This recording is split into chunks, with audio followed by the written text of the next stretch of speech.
기도함으로 예배 시작하도록 하겠습니다. 하나님 아버지, 복되고 거룩한 주일 큰나무교회 지체들이 주님 앞에 나와 예배드리러 이 자리에 모였습니다. 하나님 아버지, 이 시간 하늘의 문을 활짝 열어주셔서 주님께서 내려주시는 은혜로 충만해지는 시간 되길 소망합니다. 각자에게 깨달음을 허락하여 주시옵시고 이 시간을 통하여서 말씀을 받고 삶에 적용하여 변화시키는 우리 모두가 되게 하여 주시옵소서. 감사드리며 예수님의 이름으로 기도드립니다. 아멘.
표준이라고 하죠.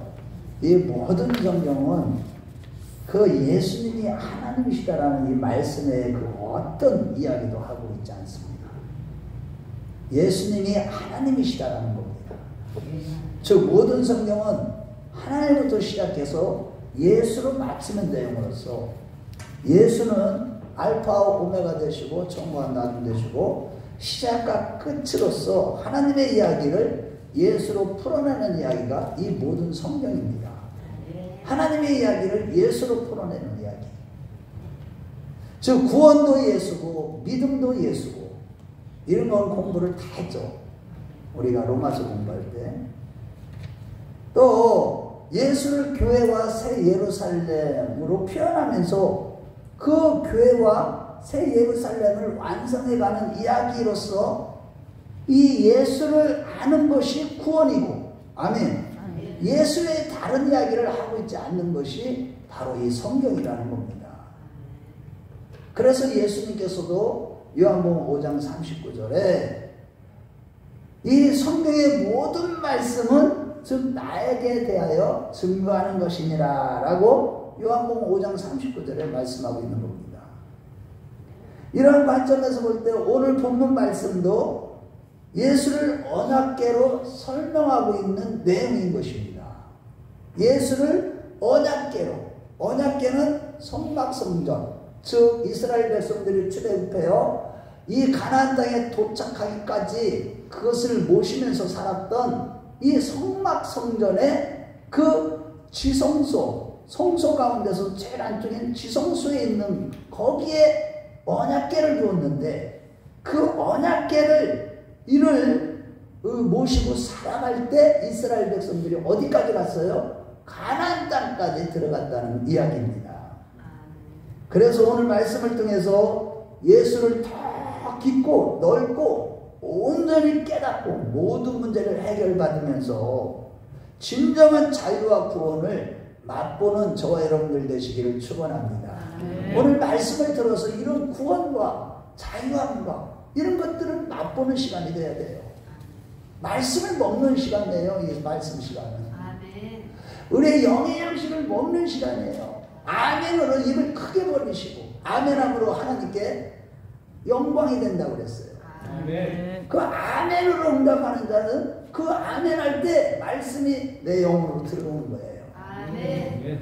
그래서 오늘 말씀을 진짜 맛보는 가운데 진정한 구원도 맛보고 자유와 기쁨도 맛보는 우리 모두가 되었으면 좋겠습니다.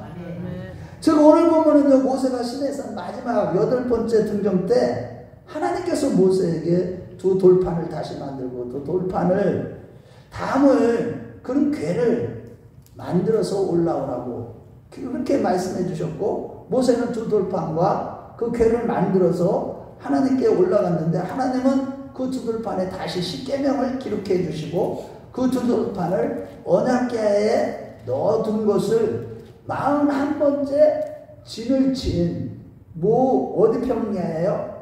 모압 평지에서 출애굽 2세대들에게 설명하는 것이 오늘 본문의 내용입니다. 실로 모세의 이러한 증거대로 이스라엘 백성들의 40년 광야 생활은 이 언약궤 중심이었고, 항상 또 언약궤를 모시는 생활을 통해서 마침내 약속의 땅 가나안 땅에 들어가게 하셨다는 것이 사실입니다. 그래서 오늘은 언약궤를 모시는 생활이라는 제목으로 영적인 교훈을 살펴보고자 합니다. 영적인 교훈이라는 건 구속사적인 교훈을 얘기하는 것이죠. 첫째로 말씀을 잘 모실 때 순과 같은 믿음의 역사가 나타나고, 말씀을 잘 모실 때만이, 즉 언약궤를 잘 모실 때만이 이 순금과 같은 믿음의 역사가 나로부터 나타나게 되고, 궁극적으로는 우리가 거룩한 언약궤, 즉 마음의 성전이 된다는 사실입니다. 여러분, 시내산 계시에서 하나님께서 제일 처음에 언급하신 것이 바로 가장 거룩한 언약궤로서 출애굽 25장 21절에서 22절 말씀에 보면 이 언약궤는 성막성전의 가장 안쪽인 이 성소 다음에 지성소, 거기에 가장 이 하나님이 임재하는 지성소에 모셨는데 그 하나님이 임재하시는 시은자라고 하는 속죄소, 즉 언약궤를 돕는 뚜껑이라고 했었어요. 그걸 덮게 하셨고 두 그룹 사이에 하나님이 임재하셨습니다. 그래서 사람이 언약궤 앞에 있다는 것은 곧 하나님 앞에 서 있다는 그런 뜻이고, 그리고 그 언약궤를 모시고 생활했더니 광야라는 곳이 어떤 곳이냐 하면 예레미야 2장 6절 말씀에 보면 그 땅은 구더기 땅이고 건조하고 또 사망의 음침한 땅이면서 온갖 짐승의 소리와 각종 잡소리와 소음이 가장 많은, 사람으로서는 스스로 도저히 살 수 없는 땅, 그게 바로 광야 땅이었는데 하나님은 그곳에, 그런 곳에 성막을 세우시고 성막이 가장 거룩한 지성소에 하나님이 임재하시는 언약궤를 모시도록 하셨는데, 이는 곧 하나님께서 사망의 음침한 와 온갖 잡소리로 가득한, 소음으로 가득한 세상 안에 거하시면서 세상을 변화시키시겠다는 그런 뜻이 들어있고, 그리고 세상 속으로 찾아오시겠다는 뜻이 들어있다는 찾아오시겠다는 뜻이 담겨있는 것입니다.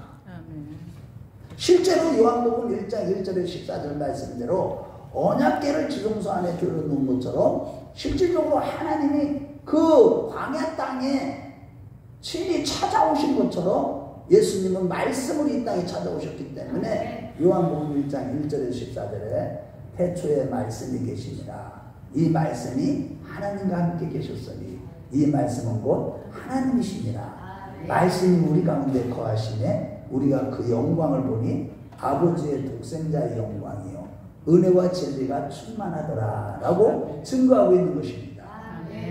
여러분, 여기서 거하시다라는 말은 헬라어로 알려져봤자 다 잊어버립니다. 헬라어로 무슨 텐트를 치다라는 뜻이에요.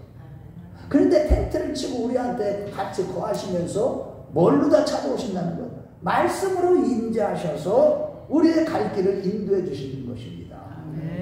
여러분, 지금 이 자리에 하나님이 말씀으로 임재하고 계심을 믿으시기 바랍니다. 그 말씀을 우리를 인도하시는 거예요. 말씀이 하나님이시라고요. 말씀이 곧 예수님이셔요.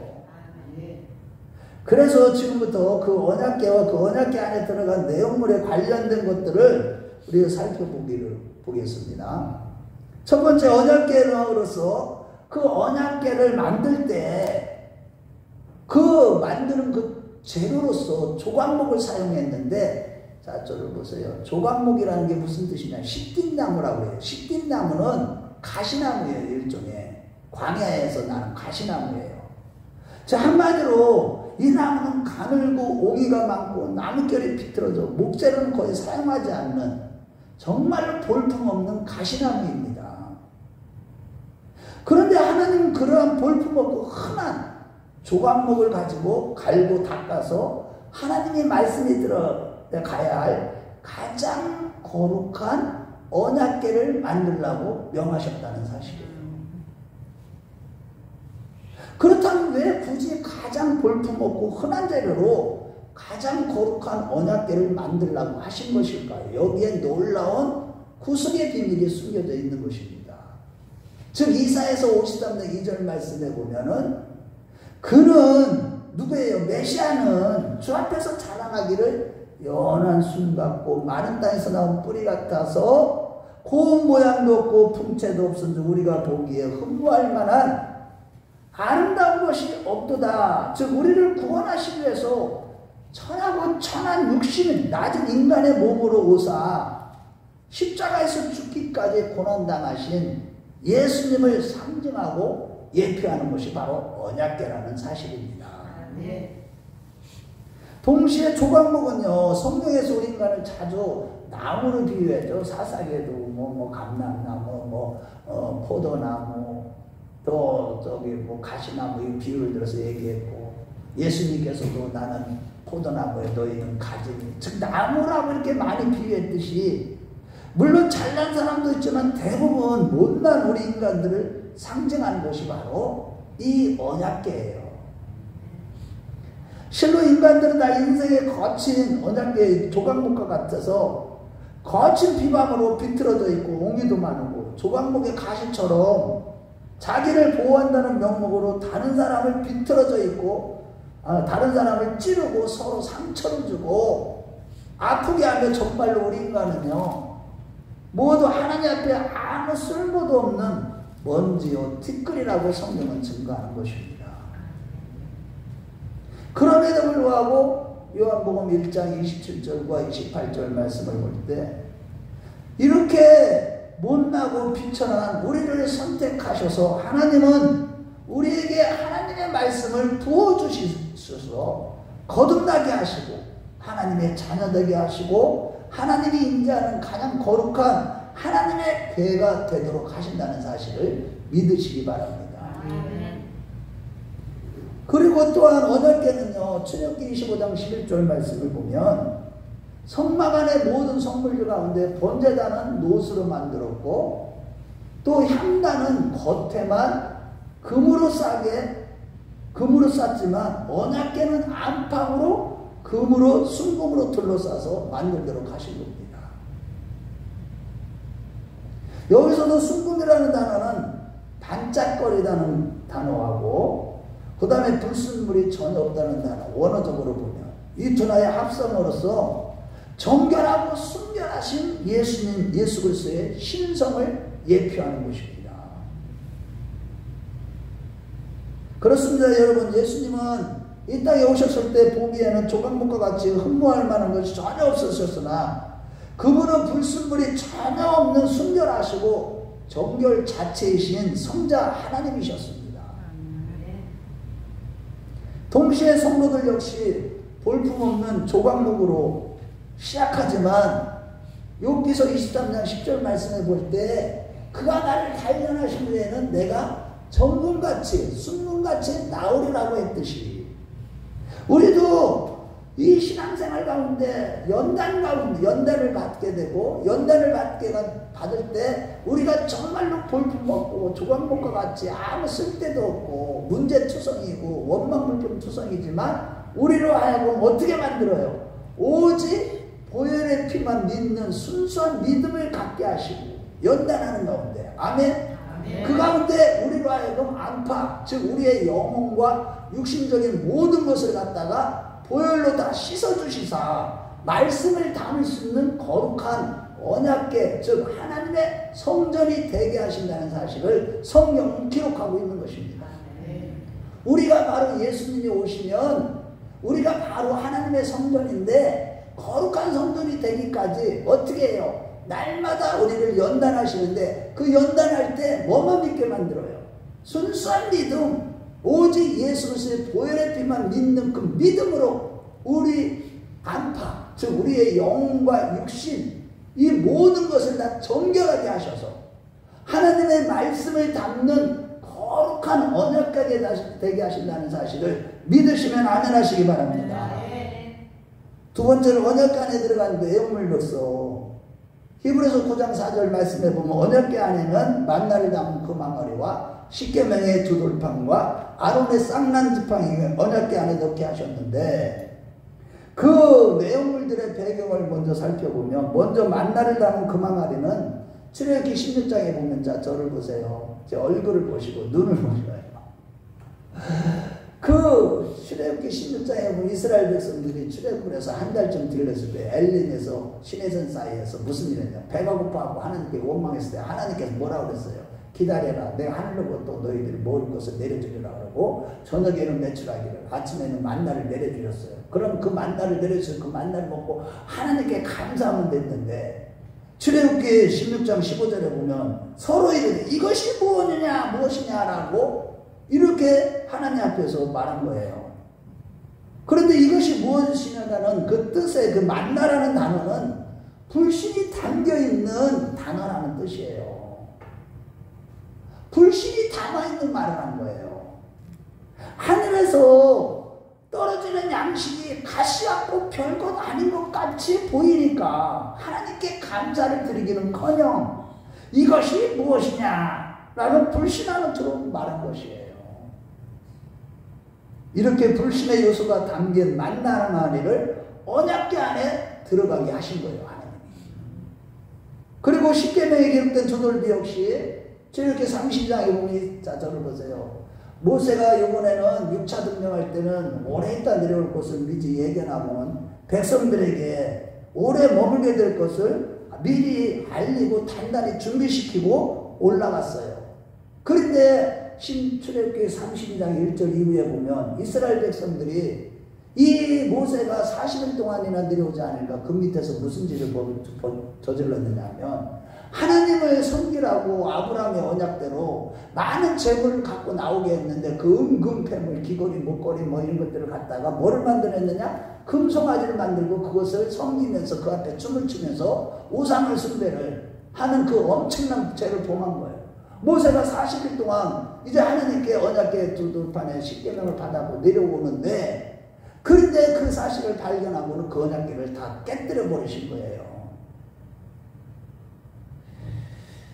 그 오늘 본문에서 모세가 출애굽 2세대들에게 설명하듯이 다시 똑같은 모양으로 언약궤를 만들고 두 돌판을 만들어서 올라가셨을 때, 그때의 그 순금으로 싼 언약궤 안에 그 십계명을 다 써가지고 다시 돌 위에 넣게 하신 겁니다.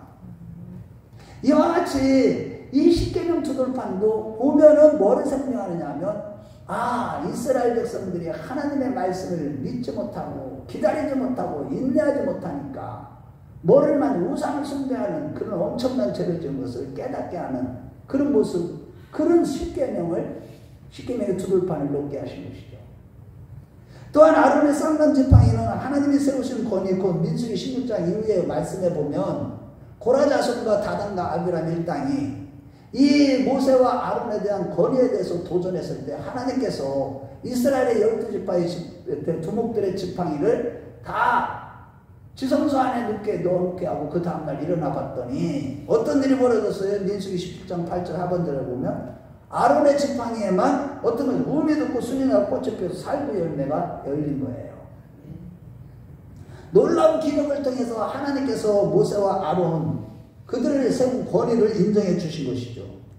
그 후에 민수기 17장 10절 말씀에 보면 아론의 지팡이는 증거기 앞으로 도로 가져다가 거기에서 간직하여서 이스라엘 백성들의 반역한 자의 그 내용의 표징이 되게 하여 그들의 내게 대한 원망을 그치고 죽지 않게 하라, 이렇게 말씀하신 것입니다. 이와 같이 언약궤 안의 내용물, 세 가지의 내용물들의 공통점은 무엇이냐 하면 하나님 앞에서 증멸될 수밖에 없는 그 원인이 되는 백성들의 원망과 불평 등의 그들의 광해를 지나면서 경험했던 실패와 표징이 그 안에 다 들어있는 것입니다. 언약궤 안에. 언약궤 자체는 하나님의 임재하는 거룩한 그런 임재의 상징을 하지만 내용물들을 보면 백성들의 불신과 연약함의 요소들이 다 들어있는 거예요. 이해가 됩니까? 아니, 언약궤 자체를 보면 지극히 거룩한 곳이에요. 하나님이 임재하는 장소예요. 시은자 위에 하나님이 임재하셨어요. 구름 기둥으로도 그 시은자 위에 쫙 임재하시고, 불 기둥으로도 임재하시고, 수시로 1년에 한 번 대제사장이 한 번 6월절날 딱 들어갈 때 그때도 임재하시고, 항상 하나님이 임재하시는 지극히 거룩한 장소가 이 언약궤예요. 그 언약궤 자체는 하나님이 임재하는 지극히 거룩한 장소인데 그 내용들을 보면 어때요? 이스라엘 백성들이 하나님 앞에 반역하고 원망하고 불패하고 실패하고 좌절하는 이런 모습들이 다 그 안에 들어있는 것입니다. 마찬가지로 우리도 광야 같은 신앙생활을 할 때 늘 실수투성이에요. 원망과 불평이고 믿지 못하고 우상을 숭배하고 돈을 사랑하고 탐심의 우상 숭배에 빠지면서 다양한 시험과 그 어려움을 이렇게 만나게 되고 그런 가운데 연단받아가면서 우리는 변화되어져 가는 것이죠. 이렇게 부족하고 허물 많은 우리, 그럼에도 불구하고 말씀만 끝까지 신뢰하고 의지하는 우리를 하나님께서 단련하신 후에는 순금 같은 큰 믿음의 역사가 우리의 삶 가운데 나타나고 우리 자신은 하나님의 말씀을 담은 가장 거룩한 언약궤가 되는 여기에 구원이 있다는 사실을 믿으시면 아멘 하시기 바랍니다. 그래 신앙생활하는 거는 말씀을 따라가는 것이지 뭐 기적을 쫓아가고 뭐 그 기적을 보고 믿느니 천사를 믿느니 뭐니 이런 게 신앙생활하는 게 아니에요. 말씀을 믿는 게 신앙생활이고 말씀을 따라가는 게 신앙생활이고 말씀을 따라가면 궁극적으로 우리는 어떻게 돼요? 단련을 받는 가운데 시련이 있어요. 어려움이 있어요. 고난이 따라요. 말씀대로 살려보세요. 여러분들 이 세상에서 얼마나 억울한 일도 많이 당하고 얼마나 손해를 많이 보고 남들이 알아주지도 아니하고 착한 일을 해도 오히려 다른 사람들이 우리를 해서 한 번만 실수해도 욕을 하고 다 마귀 새끼들이 우리를 향해서 얼마나 핍박을 하는지 몰라. 그래도 여기에 무엇이 있는 거예요? 우리가 거룩한 언약궤로 변화되어져 가는, 즉 하나님의 거룩한 성전으로 변화되어져 가는 축복이 있음을 믿으시기 바랍니다. 여기에 구원이 있는 거예요. 이것이 안 되면 구원이 없는 겁니다. 우리 모두 그러한 자들 다 되시기 주의 이름으로 축원합니다. 예, 둘째로 말씀은 우리 앞서 행하사 창세로부터 예비된 나라를 상속받도록 인도하신다는 거예요. 이 말씀이 우리를 인도하셔서 결국은 하나님이 창세전에 예비한 나라, 영원한 천국을 상속받게 한다는 겁니다. 그것은 오늘 언약궤를 통해서 우리에게 가르쳐주고 있는 것입니다. 민수기 10장 33절 말씀에 보면 이 언약궤는요, 이스라엘 백성들이 광야를 갈 때 그 길에서 언약궤가 산을길을 앞서가며 쉴 곳을 찾았다고 했습니다. 우리 한번 민수기 10장 33절로 한번 가봐요. 신명기 앞에가 민수기예요. 다 한번 찾아보세요. 민수기 10장. 그 언약궤가 이스라엘 백성들이 광야를 가는데 사흘길을 앞서 갔다는 거예요. 10장 33절. 다 찾으셔야 돼요. 굉장히 중요한 요절입니다.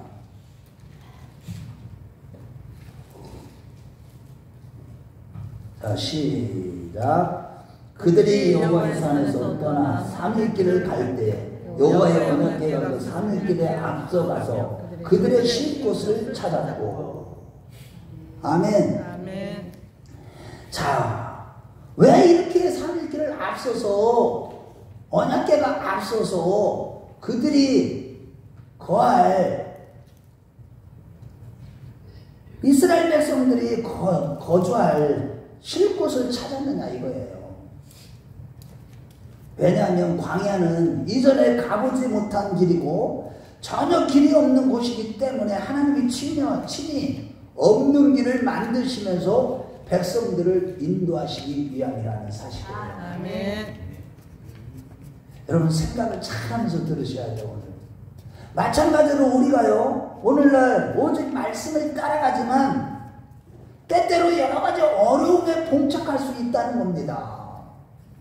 부족한 저도요 수도 없이 경험했습니다만 이전에 가보지 못하고 전혀 길이 없어 보이는 것 같은 어려움을 얼마나 만나는지 모릅니다. 저도.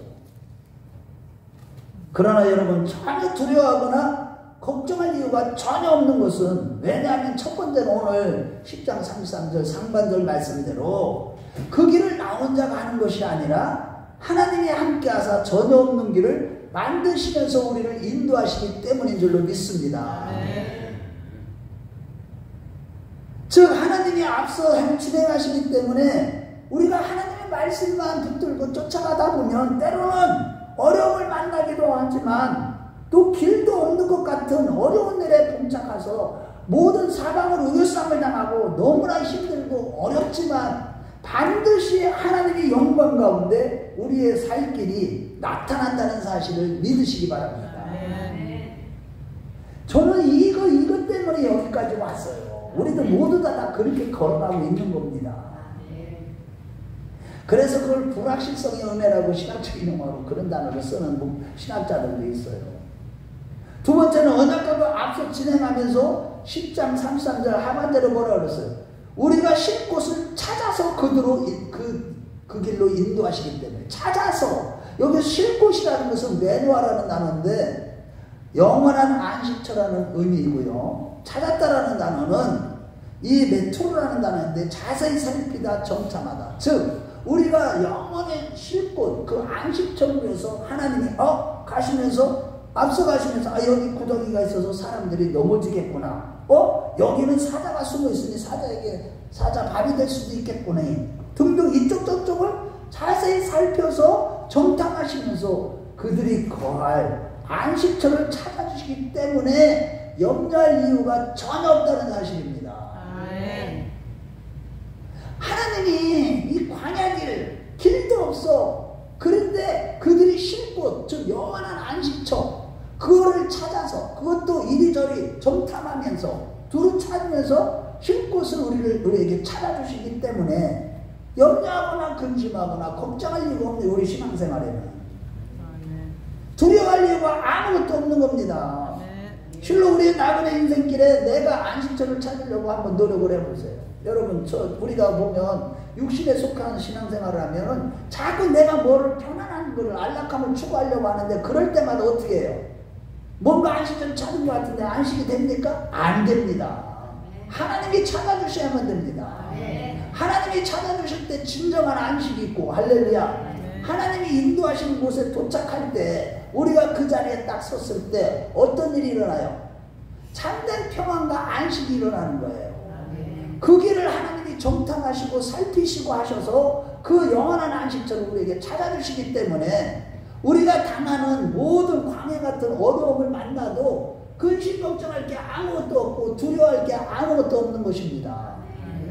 아멘. 정말 믿어지셔요? 이런 말씀 들으면서?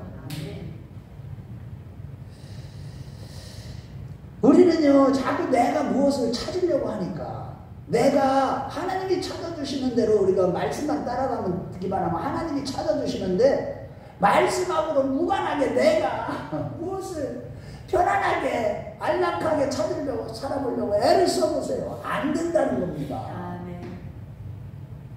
이런 차원에서요, 우리 큰나무교회 신앙생활을 하게 된 것도 내가 결정한 것 같지만 여러분들이 실제로는요, 다 절대 주권되시면 하나님이 찾아주시고 인도하시고, 또한 시편 78편 55도 집에 와서 꼭 찾아보래요. 그 말씀대로 하나님께서 우리의 원수들을 다 쫓아내 주시고 줄을 쳐서 그 소유를 분배하셨다는 거예요. 우리 교회의 소유로 이 땅을, 그래서 이곳에 우리 교회의 소유로 하나님이 분배하신 줄로 믿으시기 바랍니다. 즉 시편 41편 4절에 보면 우리를 위하여 기업을 택하시나니 라고 말씀하시듯이 하나님께서 친히 우리 앞서 행하사 택하신 곳을 골라주셔서 세우신 우리 이 큰나무교회 위에 하나님의 영광이 임하시고 하나님의 말씀이 선포되도록 하신 것입니다.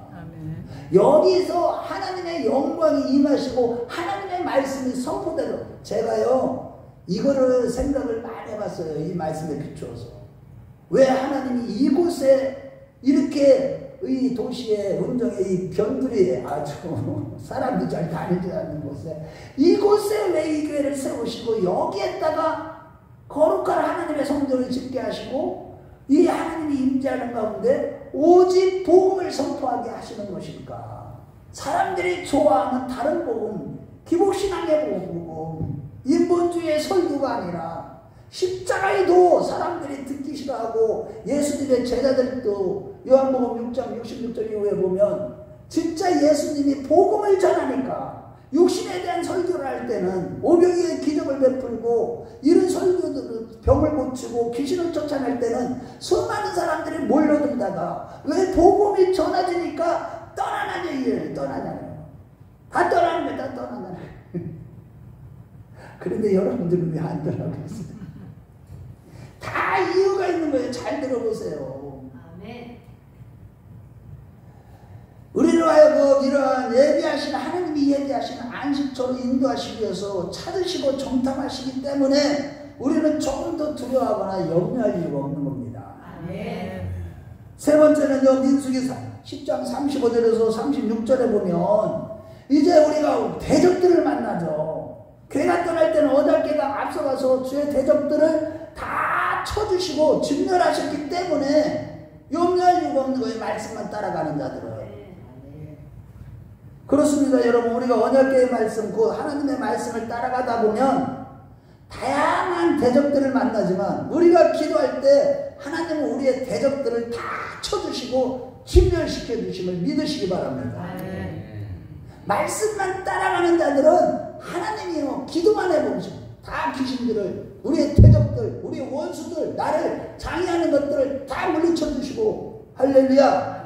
우리의 대적들을 하나님이 다 진멸시키시기 때문에 우리가 말씀만 따라가면 우리는 염려하며 근심하고 걱정할 이유가 전혀 없는 거예요. 아무리 대적들이 우리 사방으로 우겨싸움을 당하고, 지금 우리 대한민국을 비롯해서 우리 교회도 마찬가지지만 그 어려운 문제들이만, 다양한 어려움들이 있지만 우리가 말씀만 따라가면 이거보다 더한 어려움이 와도 하나님이 우리가 기도하면 다 문제들을, 대적들을 다, 다양한 문제들을 다 해결해 주시고, 할렐루야, 물리쳐 주시고, 할렐루야, 다 받아 먹으세요. 이런 말씀들 아멘을 먹으면 여러분들의 삶이 그렇게 됩니다. 그래서 궁극적으로 우리를 어디에까지 인도하십니까?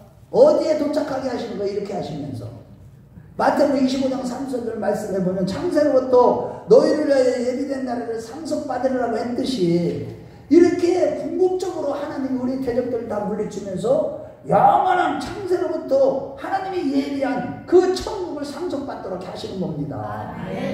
이와 같이 우리가 끝까지 포기하지 아니하고 언약궤 곧 말씀을 따르는 우리는 반드시 창세로부터 예비한 나라 곧 천국을 상속받게 되는 줄로 믿습니다. 마지막으로 그 언약 백성들이 요단강을 다 건너도록 인도하시기 때문에 두려워할 일이 없는 거예요. 이 영원한 나라에 들어가려면 요단강을 건너야 돼요. 요단강. 여러분 이거를 잘 들으세요. 이거는 따로 설교 한 편을 만들어도 되는데 오늘은 일부분만 얘기할게요. 여호수아 3장에 보면 갑자기 이제 40년 동안 인도하던 불기둥과 구름 기둥이 싹 사라졌어요. 그러니까 이스라엘 백성들은 어떻게 있어? 우왕좌왕하는 거예요. 그런데 그들에게는 뭐가 증거가 있어? 언약궤가 있어. 그래서 언약궤만 어떻게 한 거예요? 의지하고 따라간 거예요. 그랬는데 그들이 언약궤를 어디로 하나님이 지도자를 통해서 인도하셨어요? 요단 앞으로 딱 인도하신 거야. 여러분 이거를 잘 이해를 해요. 이게 무엇을 말해주냐면, 이 요단강 뭘 얘기하냐면 지금까지의 광야 생활의 이제 끝이라는 거예요. 그 광야 생활의 최후의 관문이자 이제 가나안 입성의 최초의 관문이 요단강이라는 거예요. 그런데 자 보세요. 이 광야 생활을 졸업함과 동시에 이제 가나안 약속의 땅에 어떻게 하는 거예요? 입성하는 입학 장소가 바로 요단강이에요. 그래서 그 요단강 도하는 홍해를 건널 때하고는 뭐가 달라요? 차이가 확 나죠. 홍해를 도할 때는 어떻게 그들이 건너갔나요? 홍해를? 하나님이 직접 어떻게 했어요? 홍해를 가르시고 마른 땅이 되게 하셔서 이스라엘 백성들을 다 건너게 하셨어.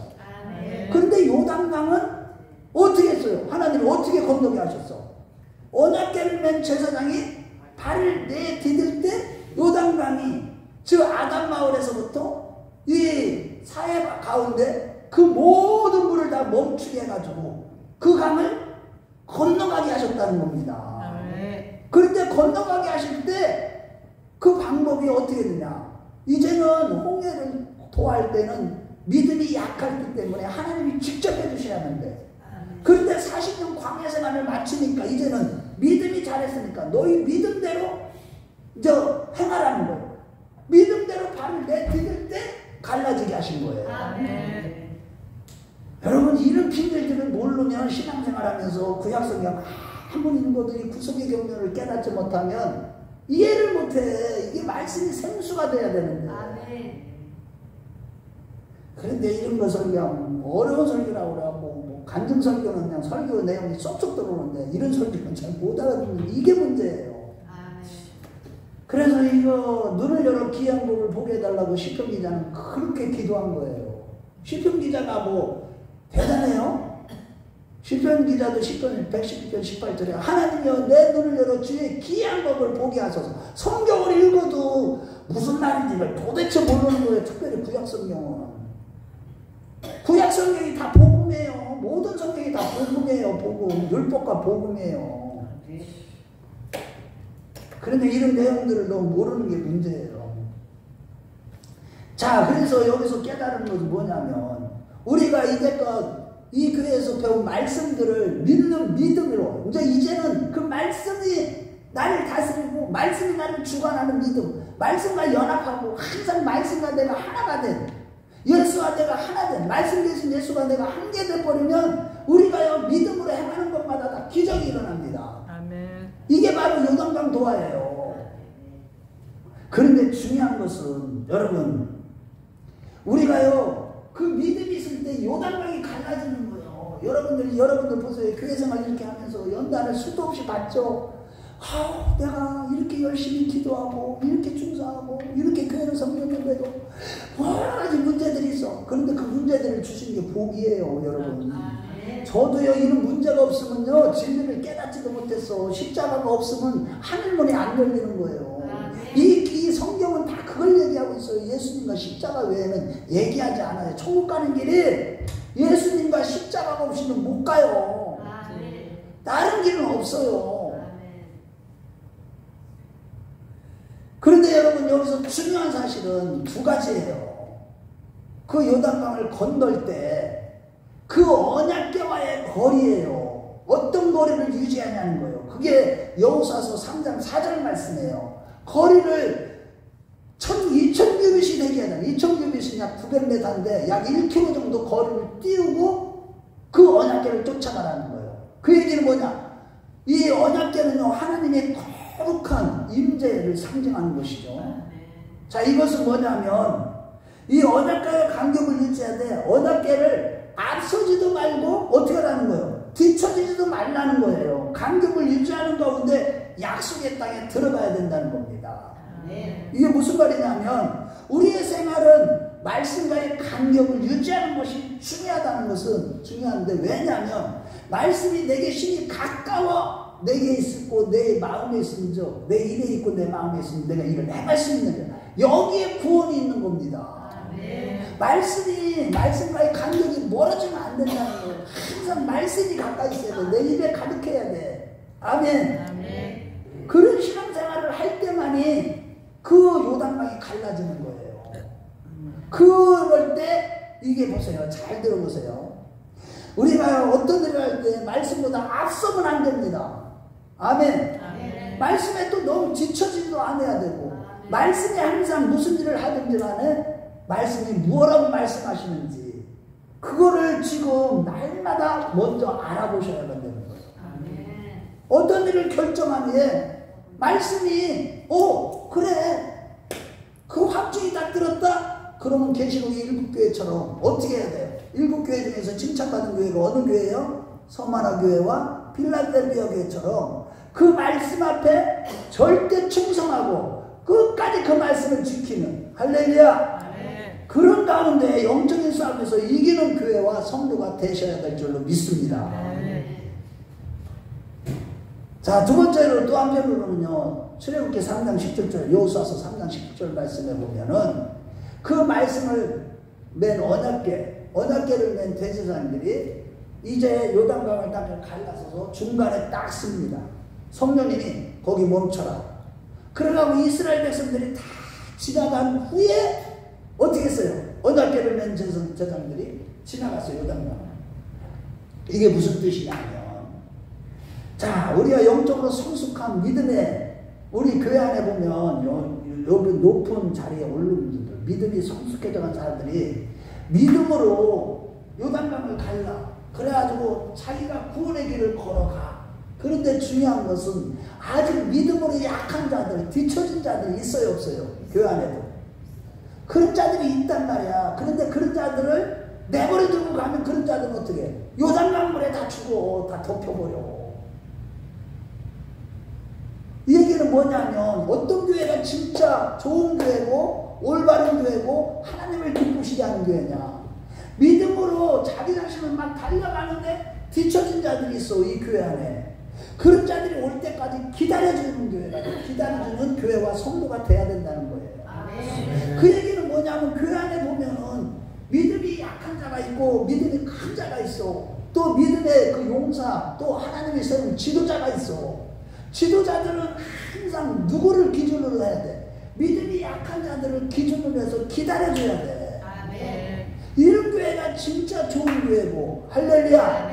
이런 교회가 하나님이 기뻐하시는 아름다운 교회예요.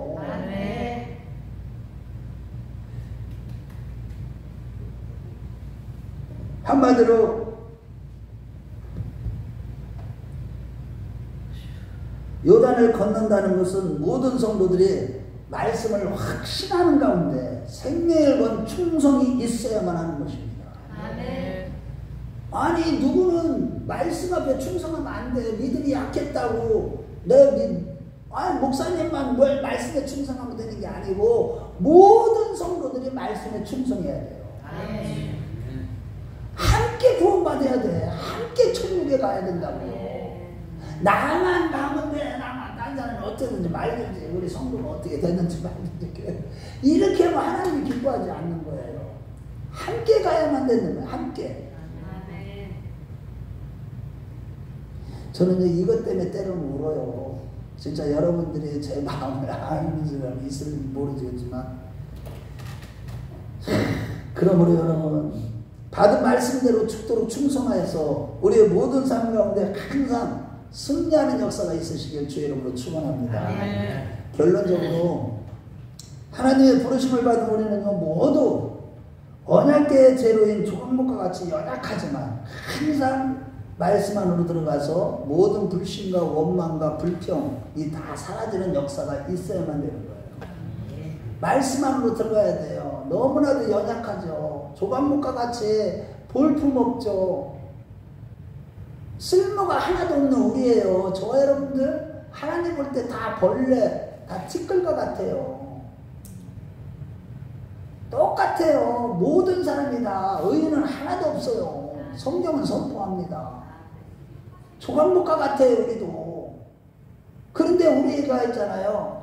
이 신앙생활을 할 때 조각목과 같이 이렇게 연약하지만 입술에는 불평과 원망이 없어야 돼.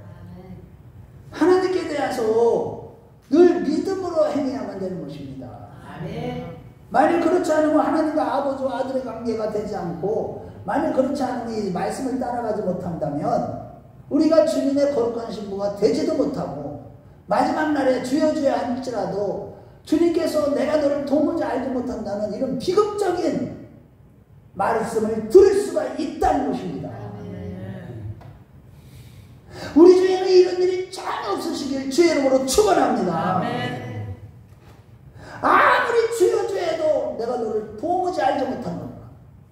주님과의 관계가 안 됐다는 거예요. 말씀을 따라가지 않았다는 겁니다. 결국은. 따라서 가장 볼품없고 연약한 조각목과 같지만 하나님의 말씀을 끝까지 사수하시고 지킴으로써 순금같이 빛나는 믿음을 가진 믿음의 역사가 날마다 여러분의 삶 가운데 나타나시기를 축원합니다. 그리고 수많은 시련과 연단 중에서도요 조금도 두려워하지 않고 끝까지 말씀을 따름으로 믿음으로 살아나는 역사, 즉 현재적인 하나님 나라가 곧 하나님의 임재와 영광된 복된 역사를 날마다 경험하며 궁극적으로는 영원한 천국에 입성하는 자들이 됩시다. 마지막 시대에 특히 다양하고도 수많은 시련과 연단 가운데서 소아시아 7교회 중에 칭찬을 받는 빌라델비아 교회와 소모나 교회처럼 흔들리지 않는 그 안고 받은 말씀대로 생명 걸고 충성하는 자들이 됩시다. 믿음으로 생명 걸고 충성을 해야 돼. 말씀에 충성을 해야지. 어디에 충성할 거예요? 사람들에게 보이기 위해서 충성합니까? 바리새인입니까? 우리가 그럴 수는 없는 겁니다. 오직 말씀 앞에 충성하는 자들이 되시길 바랍니다. 정말로 이 말씀 외에는 아무것도 주장하지 말아야 돼. 교회 안에서는.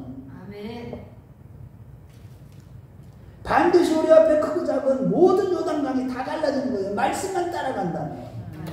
아멘. 말씀과 거리를 가까이 해야 돼요.